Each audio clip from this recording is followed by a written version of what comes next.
Hello, this is Sondra Oster Baras bringing you a few words of Bible from the heart of Biblical Israel.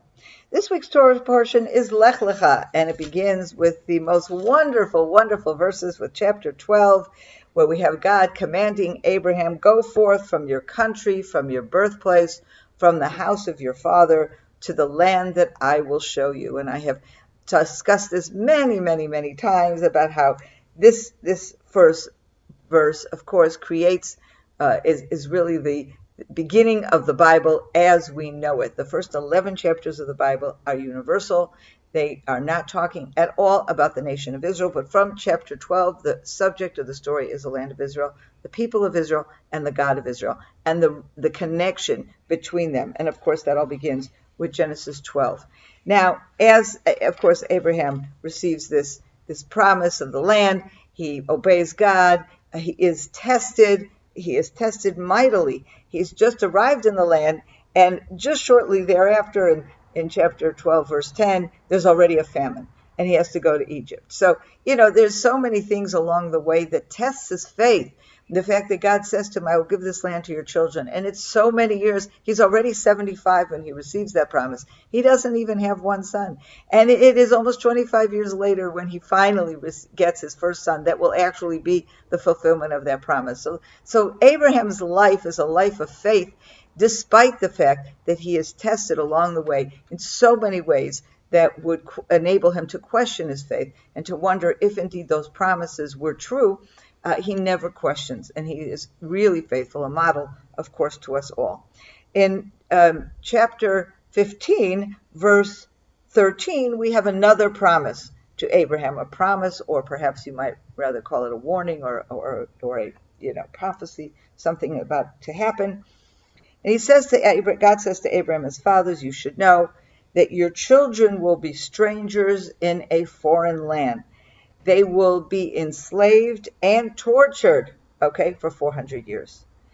And also and then God promises that the nation that enslaves them will be judged, and afterwards they will go out with great property.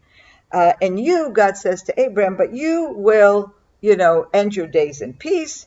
You will be buried at an old age. The fourth generation will return here, because the sin of the Amorites will not be completed until then.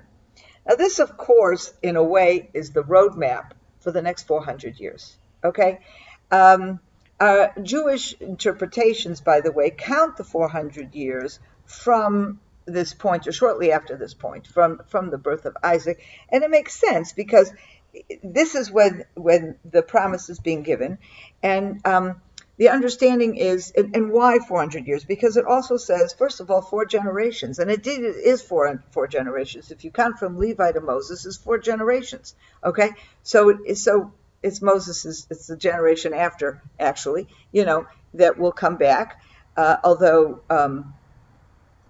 So this is the plan, and that's much less than 400 years. That's just over 200 years, those 4 generations. So the understanding then is 400 years is talking about from 400 years of being in a strange land. Abraham, when he is in the land of Canaan, he is in a strange land. It may be the land that will be his, but it is a strange land in the sense right now it is not his.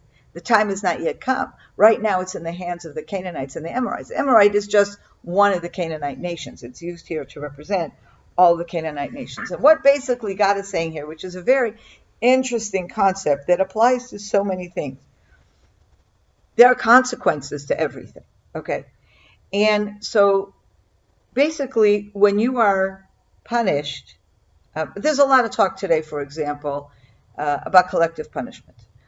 So in Israel, for example, if there are terrorists that came from a particular town or terrorists that came from a particular family, there's a whole debate today to what extent it is fair and just to punish those in their surroundings. So, for example, if you close off a city for a week so that you can prevent the terrorists from coming out, but at the same time you're also preventing, people who may be innocent from going to work.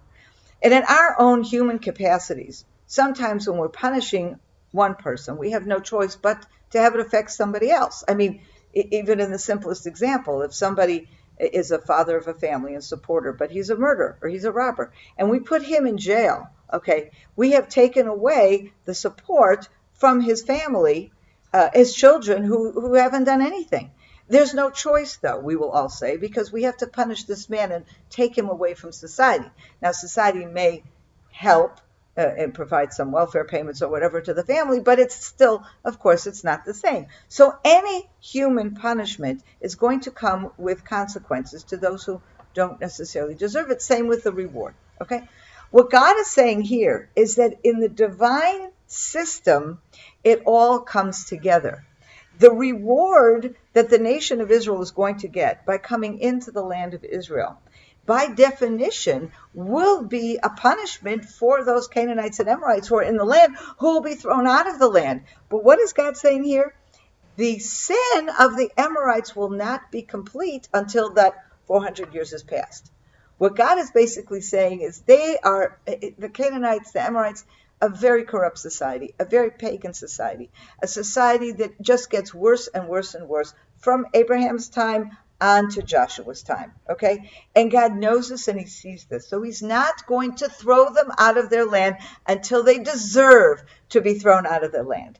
And that will take a certain amount of time, okay? And this is, I think, just this brilliant idea and something that for us is very important for us to remember. We don't always see this balance of justice. Sometimes we'll see something happening and we'll say, oh my God, why did he deserve it? We can't answer these questions, but in this verse itself, God tells us that that balance exists, that he's always taking into account collateral damage, so to speak, and making sure that collateral damage comes to the person for whom it should come.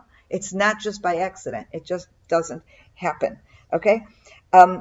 But another thing I want to point out about these verses is that this is a seminal verse, okay? This promise here, I believe this is a promise that's taken down through the generations, so that when the children of Jacob come down to the land of Egypt, to Egypt, before they're enslaved, as they go down, there's this very interesting commentary. When Jacob actually sends the children of Israel down for the first time to go get food, and he's very hesitant, and they say, but we heard there's food in Egypt, so let's go there. And he says, okay, go down there. There's a commentary there that Rashi brings that says, in that moment, there's like a hint of what is to come. And what does that mean? There's a hint, okay? He reads it in the text. He says that the Hebrew word redu is in numerical value 210, and that's the actual number of years that they are enslaved in Egypt based on our traditions.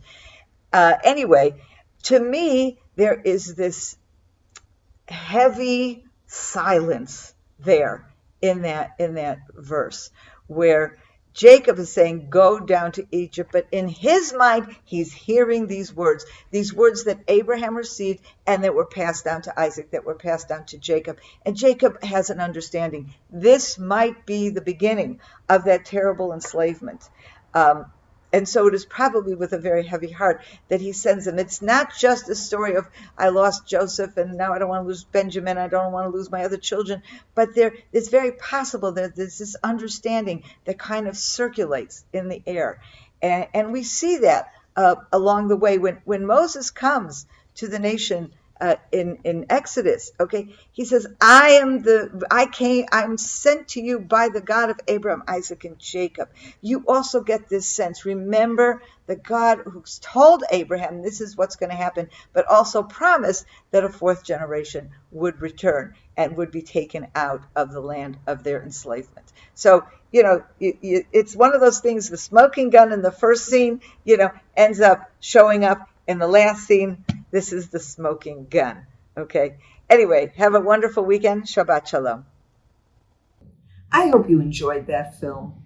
And we have lots more film content and emails and articles that I'm sure you will enjoy as well. Check out our website at CFOIC.com and subscribe to our newsletter. You can do that right from the homepage. I know you will really enjoy the content that will land in your inbox on a regular basis. Hope to see you soon.